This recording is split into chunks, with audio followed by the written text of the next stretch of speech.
Bonjour à tous, j'espère que vous allez bien. Alors aujourd'hui je vais vous montrer comment configurer votre machine Cricut comme si j'avais fait un unboxing, même si j'ai déjà configuré, ça m'a redemandé de la configurer, donc j'en profite pour faire cette vidéo.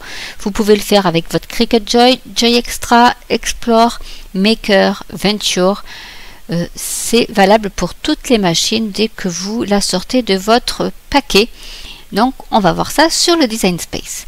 On va sur la toile, on nous dit de commencer la configuration presse à chaud, machine de découpe. Donc là je prends machine de découpe et je vais sur la Cricut Joy. Là on nous dit de bien décaler notre machine d'un endroit où il y aurait un mur ou autre pour laisser de l'espace pour le tapis. On la branche sur le secteur. Et ensuite, il faut la relier par le Bluetooth sur un téléphone, un ordinateur ou une tablette. Donc moi, c'est avec l'ordinateur.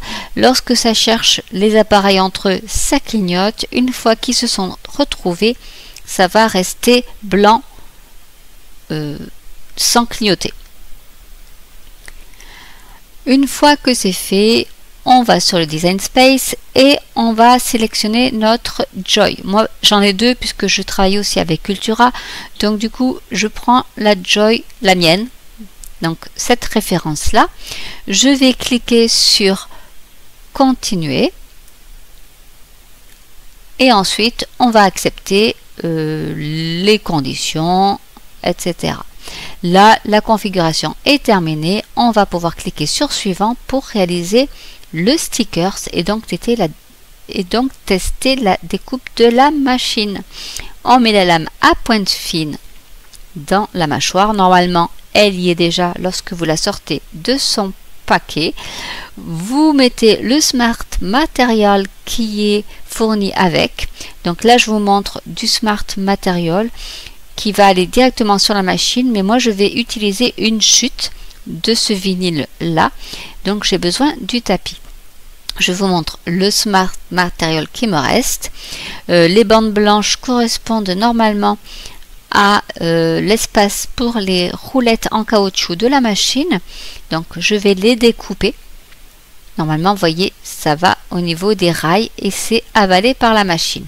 Donc là, ce que je vais faire, c'est que je vais découper tout le surplus pour le mettre sur mon tapis. Donc là, je commence par le blanc, mais en fait, je vais me rendre compte que c'est pas suffisant pour que ça rentre dans le quadrillage du tapis. Il ne faut pas que ça dépasse puisque l'extérieur du quadrillage correspond aux roulettes en caoutchouc. Donc, je vais être obligé de recouper à peu près un petit centimètre. On va dire même 8 mm. Et on recolle notre vinyle sur le tapis. On va le faire avaler par la machine. Donc la machine avale automatiquement parce qu'elle détecte le tapis. On appuie sur Go et ça va envoyer l'information déjà de la découpe à la machine. Donc c'est pour ça qu'il y a marqué préparation en cours et le téléchargement de la découpe, donc en fonction du temps et des infos qu'on aura passé de l'ordinateur vers la machine.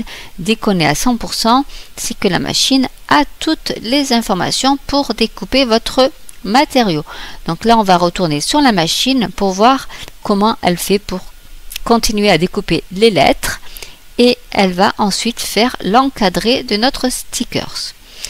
Une fois que c'est terminé, on repart sur le Design Space et on fait décharger le tapis. Et on vous dit, le test est terminé, on va pouvoir enlever ce qu'on ne veut pas pour garder notre stickers.